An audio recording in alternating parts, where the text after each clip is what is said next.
नमस्कार, प्रणाम। मैं रजनीश कुमार पांडे आप सभी का हार्दिक स्वागत करता हूं, बिग वेलकम करता हूं आपके अपने YouTube channel practice mock SSC पर। आशा करूंगा सभी लोग अच्छे होंगे, मस्त होंगे, स्वस्थ होंगे और पढ़ाई, जब सारी चीज़ें आपके साथ अच्छी है तो पढ़ाई भी अच्छी चल रही होगी।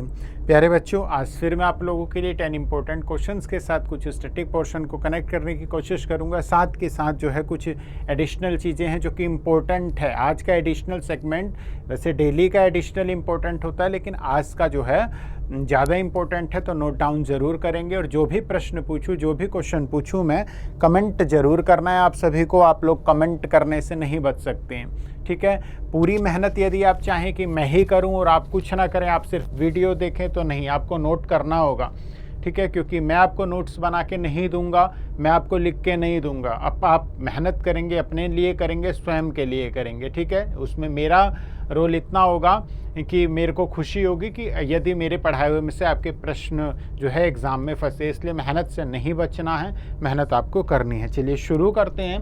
पहला क्वेश्चन स्क्रीन पर, pin down the incorrect statements regarding the nomadic elephant exercise. Most important है नोमैडिक एलिफेंट एक्सरसाइज। ये जो नोमैडिक एलिफेंट एक्सरसाइज है ये क्या है, तो मैं आप लोगों को बता देता हूँ। ये जो है इंडिया यानी कि भारत और मंगोलिया, इंडिया और मंगोलिया के बीच में ये एक ट्रेनिंग एक्सरसाइज है, एक एनुअल ट्रेनिंग एक्सरसाइज है।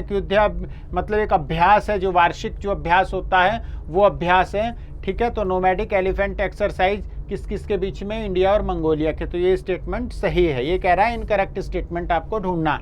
It is a bilateral exercise. क्या ये द्विपक्षीय अभ्यास है? बिल्कुल, जब इंडिया और मंगोलिया है तो द्विपक्षीय होगा, ये भी सही है, ठीक है। इसके बाद कह रहा है कि the 15th edition of the exercise has been held in Pune Maharashtra. नहीं, ये स्टेटमेंट जो है गलत है। जो 15th एडिशन है ये प्यारे बच्चों होगा मंगोलिया की कैपिटल उलन बटार में, ठीक है। तो इसमें इनकरेक्ट स्टेटमेंट कौन सा है? ओनली थर्ड, ठीक है। ओनली थर्ड स्टेटमेंट जो है ये गलत है और बाकी जो है सारा स्टेटमेंट सही है। 17 से 31 जुलाई को जो 15th एडिशन है वो कहाँ पे होगा? उलन बटार, मंगोलिया में। नेक्स्ट प्रश्न की तरफ बढ़ते हैं। Name the launch vehicle for the Nisar satellite ping jointly developed by NASA and ISRO. जो ये निसार सैटेलाइट है, यहाँ मैंने आप लोगों को इसकी फुल फॉर्म भी बताई थी। ये जो है तैयार किया गया है नासा और इसरो द्वारा, लेकिन ये वाली जो सैटेलाइट है ये किस लॉन्च व्हीकल के थ्रू जो है भेजी गई थी? तो वो था geosynchronous launcher vehicle GSLV MK second द्वारा, ठीक है। GSLV MK सेकंड द्वारा है ये जो है भेजा गया था। GSLV मार्क सेकंड रॉकेट के द्वारा ये जियो सिंक्रोनस सैटेलाइट लॉन्च व्हीकल को जो है श्रीहरिकोटा आंध्र प्रदेश से भेजा गया था, ठीक है।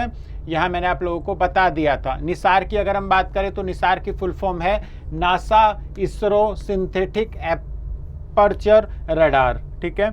नेक्स्ट क्वेश्चन प्यारे बच्चों, which country has successfully launched and intercontinental ballistic missiles ICBM, ठीक है, named Hwasong 18 for the second time. मतलब किस कंट्री ने जो है अंतर महाद्वीपीय बैलिस्टिक मिसाइल जिसका नाम हवासोंग 18 है उसको दूसरी बार जो है लॉन्च किया है। तो हवासोंग 18 जो है यहाँ पे देख सकते हैं, सऊदी अरब में इस तरीके का नाम नहीं होता है, इजराइल में भी नहीं होता है, जापान में हो सकता है, चाइना में हो सकता है, नॉर्थ कोरिया में हो सकता है। तो मतलब दो तो हमने जो है इसी तरीके से एलिमिनेट कर दिया। तो इसका आंसर है नॉर्थ कोरिया, है ना, जिम कोंग यंग, ठीक है। साउथ कोरिया को कैसे याद रखेंगे? साउथ कोरिया की कैपिटल क्या है? S से साउथ कोरिया और S से सियाल, ठीक है।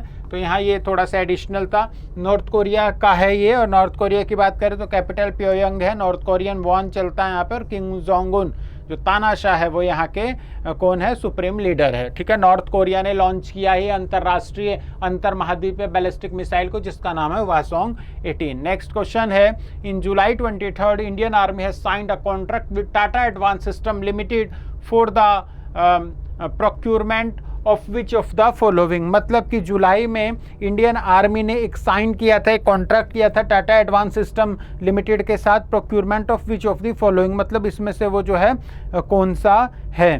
तो वो है प्यारे बच्चों इसमें से tactical axis switch. Tactical axis switch के साथ जो है ये करार किया गया था। टैक्टिकल ठीक है, यहाँ पे हम लोग देखेंगे टैक्टिकल एक्सिस स्विच के साथ जो है ये करार किया गया था। इंडियन आर्मी ने जो है एक कॉन्ट्रैक्ट किया था TASL के साथ for the procurement of tactical axis switch recently. अगर हम TASL की बात करें तो हेडक्वार्टर्स का न्यू दिल्ली है। सुखवंत सिंह जो है यहाँ के MD और CEO है। नेक्स्ट क्वेश्चन है, has won the insurer innovation award 2023, मतलब किसने जो है इंश्योरर इनोवेशन अवार्ड 2023 को जीता है एशिया पैसिफिक रीजन के लिए। कल भी इस तरीके का प्रश्न मैं करा चुका हूं और इसका उत्तर आप लोग जानते हैं, बजाज एलियांज लाइफ इंश्योरेंस जो है इसका उत्तर है। नेक्स्ट, ठीक है, नेक्स्ट क्वेश्चन देखेंगे, मतलब has recently become the 51st country to sign the treaty of Amity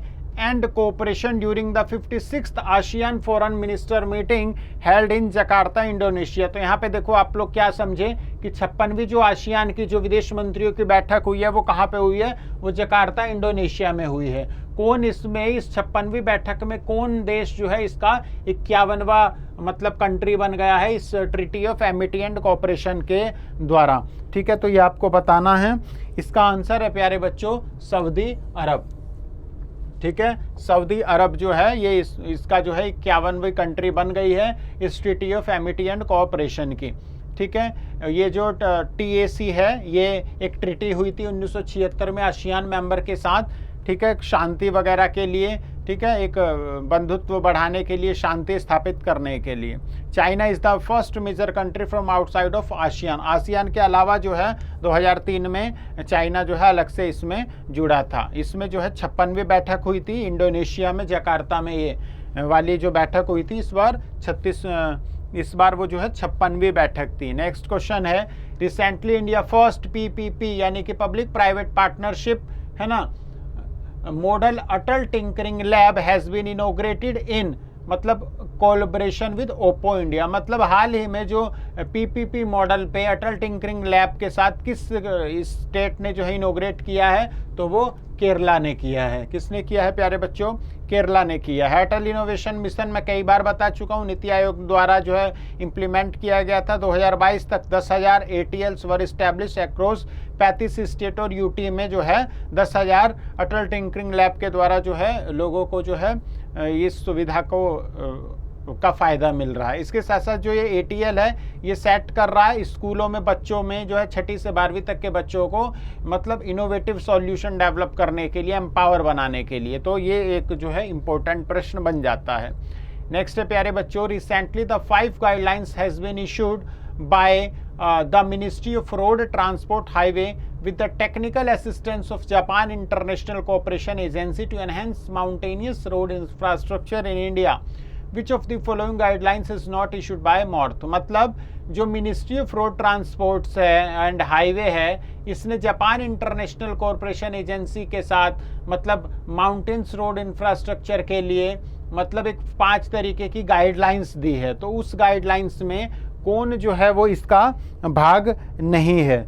तो प्यारे बच्चों इसका उत्तर है sustainable development of road network, यानी कि ये जो है इस 5 गाइडलाइंस का हिस्सा नहीं है। इसके अलावा operation and maintenance of mountainous highway, मतलब मेंटेनेंस करना जो माउंटेन्स के पास से जो हाईवे जा रहा है। Tunnel आर्शियल roads in hilly area में tunnel banana. Slope protection and embankment with advance technology के साथ, ठीक है। Mountain bridge with advance technology, mountain पे पुल वगैरह ये बनाना, ठीक है। तो 5 गाइडलाइंस है, इसमें से 4 गाइडलाइंस ये हो गई। 5वीं गाइडलाइंस जो बच गई है, तो मैंने आपको बताया 5वीं गाइडलाइंस है प्यारे बच्चों प्लानिंग ऑफ हिली रोड्स, मतलब जो हिल वाले रोड्स हैं उनके लिए प्लान करना, उन प्लान के तहत ये सारी चीज़ें करना। 5 गाइडलाइंस है जो कि MORTH ने जापान इंटरनेशनल कॉरपोरेशन एजेंसी के साथ की है। MORTH में यूनियन मिनिस्टर सभी को पता है, सड़क राजमार्ग परिवहन मंत्री जो है नितिन गडकरी है, और जनरल रिटायर्ड जो VK सिंह है वो इसके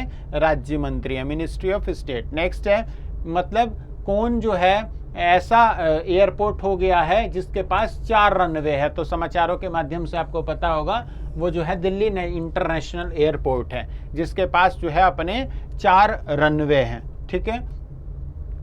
नेक्स्ट, रविंद्र महाजनी has passed away recently, he was a renowned actor, मतलब जो रविंद्र महाजनी है वो हाल ही में उनका जो है देहांत हो गया है और वो मराठी एक्टर थे, ठीक है। वो कौन थे? वो थे मराठी एक्टर रविंद्र महाजन, जो कि बेलगांव बॉम्बे में इनका जन्म हुआ था और इन्हें कहा जाता है the Vinod Khanna of the Marathi film industries. तो याद रखना, गोंधालाल, लक्ष्मीची पौले, सात हिंदुस्तानी, कलात नकलात, पानीपत, इन सब मूवियों में इन्होंने जो है, इनमें जो है फिल्मों में इन्होंने काम किया है, ठीक है। अब कुछ एडिशनल देखेंगे।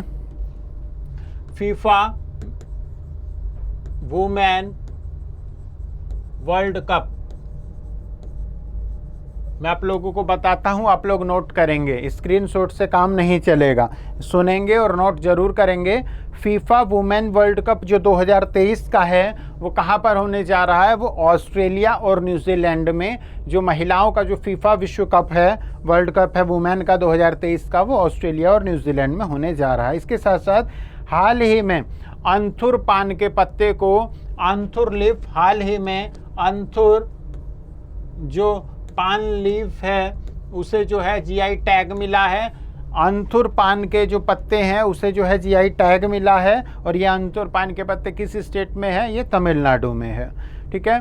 बोनालू जो महोत्सव है, करा चुका हूँ, ये एक हिंदुओं का वार्षिक त्यौहार है। बोनालू महोत्सव वो कहाँ मनाया जाता है? कमेंट में मुझे बताना, करा चुका हूँ। बोनालू महोत्सव, बोनालू फेस्टिवल, ये हिंदुओं का एक वार्षिक त्यौहार है। ये बोनालू फेस्टिवल किस स्टेट में मनाया जाता है? कमेंट जरूर करेंगे। आर्ट एंड कल्चर और हिस्ट्री के पॉइंट ऑफ व्यू से भी इम्पोर्टेंट है। इसके साथ साथ AI फॉर इंडिया, यानी कि आर्टिफिशियल इंटेलिजेंस, ठीक है, फॉर इंडिया 2.0 को लॉन्च किया है। किसने किया है? ये भी करा चुका हूँ। धर्मेंद्र प्रधान, जो कि हमारे शिक्षा मंत्री, एजुकेशन मिनिस्टर हैं, उन्होंने इसे लॉन्च किया है। इंडियन कोस्ट गार्ड भारत की है, जो तटरक्षक के जो DIG हैं, जो महानिदेशक हैं, वो राकेश पॉल हैं और वो 25वें क्रम के हैं, ठीक है। National multi dimensional poverty index, राष्ट्रीय बहुआयामी गरीबी सूचकांक, किसके द्वारा जारी किया जाता है? याद रखेंगे 2023 का जारी हो चुका है राष्ट्रीय बहुआयामी गरीबी सूचकांक, national multi dimensional poverty index 2023 launch हो चुका है, रिलीज हो चुका है बाय नीति आयोग। नेक्स्ट है, ठीक है। तो ये कुछ इंपॉर्टेंट प्रश्न थे जो आप लोगों को मैंने कराए। प्यारे बच्चों, एक चीज़ जो मैं आप लोगों से बहुत दिन से कहना चाह रहा था वो ये कि हम लोग जब अकेले होते हैं, एकांत में होते हैं, तो हम लोग अपने बारे में सोचते हैं। जब हम लोग समाज में घिरे रहते हैं, सारी चीज़ें हमारे इर्द गिर्द अच्छा बुरा जो भी चलता है, तो हम उसमें जो है व्यस्त रहते हैं। लेकिन जब हमें कभी समय मिलता है अपने आप से बात करने का, या जब हम कभी बस में बैठ के अकेले कहीं जा रहे होते हैं, लंबा ट्रैवल होता है, तो फिर हम अपने बारे में सोचते हैं। और फिर हम सोचते हैं कि क्या हमने अपनी लाइफ को लेकर जो सपना देखा था, क्या वो सच हो रहा है, और क्या उसे सच करने के लिए हम कुछ कर पा रहे हैं, या ज़िंदगी जैसे चल रही है वैसे ही चलने दे रहे हैं। तो फिर कहीं ना कहीं 99% लोगों को आंसर मिलता है कि जो हमने सपने देखे थे अपनी लाइफ के लिए, अपनी जीवन के लिए, परिवार के लिए, वो जो है सपने सच नहीं हो रहे हैं और मैं उसे सच करने में भी कुछ विशेष योगदान नहीं दे पा रहा हूँ, ठीक है। फिर दुखी होते हैं, बस उतर जाती है, वहाँ आप उतर जाते हैं, अन्य किसी काम में व्यस्त हो जाते हैं। फिर साल 2 साल में अपने बारे में सोचते हैं और ऐसे ही जो है जीवन चला जाता है। फिर हमारे जीवन में दुख के सिवा कुछ नहीं बचता। हमारी एज जो है आज से 10 साल और मान लीजिए, हम कि जितनी सेविंग कर पाएँ, जो भी जोड़ पाएँ उतना जोड़ पाएंगे, क्योंकि फिर बाद में जो है हमारा शरीर भी कहीं ना कहीं थकने लगता है और फिर एक उतनी ऊर्जा भी नहीं रहती और कहीं ना कहीं परिवार का धैर्य भी जो है जवाब देने लगता है। इसलिए मेरे प्यारे बच्चों, यदि आपके पास समय है तो उस समय का जो है आप लोग सदुपयोग कीजिए। उस समय को जो है आप वेस्ट ना करें, उसे इन्वेस्ट करें, ठीक है, और अपने बारे में ज़रूर सोचें। प्यारे बच्चों, आपको पता होना चाहिए कि आपने क्या क्या सपना देखा होगा। और आज अपने मन में एक प्रश्न कीजिएगा वीडियो को देखने के बाद कि जो आपने सपना देखा है अपनी लाइफ को लेके, जो भी आपका फोकस है, टारगेट है, ठीक है, जो भी आप अचीव करना चाहते हैं, क्या आपने उसे अचीव किया और क्या आप उसे अचीव करने के लिए कुछ विशेष कर रहे हैं या नहीं, ठीक है। ये ऐसे नहीं होता है, ऐसे एग्ज़ाम नहीं निकलते कि करंट अफेयर्स की वीडियो देख ली, ठीक है, थोड़ा बहुत पढ़ लिया, नहीं। आप जाके देखिए, मुखर्जी नगर जाके देखिए, करोल बाग जाके देखिए, जहाँ ये सारे सेंटर हैं वहाँ जाके देखिए, तो आपको पता लगेगा कि कंपटीशन क्या है, ठीक है। अभी आप, यदि आपको नहीं पता तो जागिए नींद से और थोड़ा सा जो है प्रैक्टिस मॉक की साइट पे टेस्ट पड़े हैं, उस टेस्ट को दीजिए और मूल्यांकन कीजिए, इवैल्यूएशन कीजिए आप कहाँ पर स्टैंड कर रहे हैं। ज़रूर टेस्ट दीजिए और मार्क्स देखिए आपका कहाँ। बहुत सारे एग्ज़ाम आ रहे हैं प्यारे बच्चों, CGL, CHSL, अभी हाल ही में UPSSC पैट ने नोटिफिकेशन जारी किया है। बहुत सारे एग्ज़ाम आ रहे हैं और आप जो है मतलब कहीं ना कहीं जो है इस चीज़ को हल्के में ले रहे हैं। तो यदि आप अपने सपनों को सच करना चाहते हैं तो आपको जागना होगा और मेहनत करनी होगी। मेरे इन शब्दों का यदि आपके जीवन में कोई मायने रखता है तो प्लीज़ आप लोग मेहनत करें ताकि कल आपको निराशा ना लगे। मैं देखता हूँ अपने बहुत सारे दोस्तों को, नोन को, कि मतलब क्या ड्रीम थे और क्या मतलब, तो कहीं ना कहीं दुख होता है। और मैं या आप, हम लोग बिल्कुल नहीं चाहते कि हम भी जो है इस तरीके से कहें कि हमने सपना देखा था और हमारा नहीं पूरा हुआ। क्योंकि दोस्तों अभी हम लोगों के पास समय है, ये समय चुटकी बजाते ही बहुत जल्दी निकल जाएगा। इसलिए समय रहते यदि हम लोग संभल गए तो फिर बेस्ट है, नहीं तो फिर दिक्कतें आना जो है स्वाभाविक है। तो आप लोग अपने लिए पढ़ेंगे और मेहनत करेंगे। कल फिर मुलाकात होगी, तब तक के लिए नमस्कार। जय हिंद, जय भारत।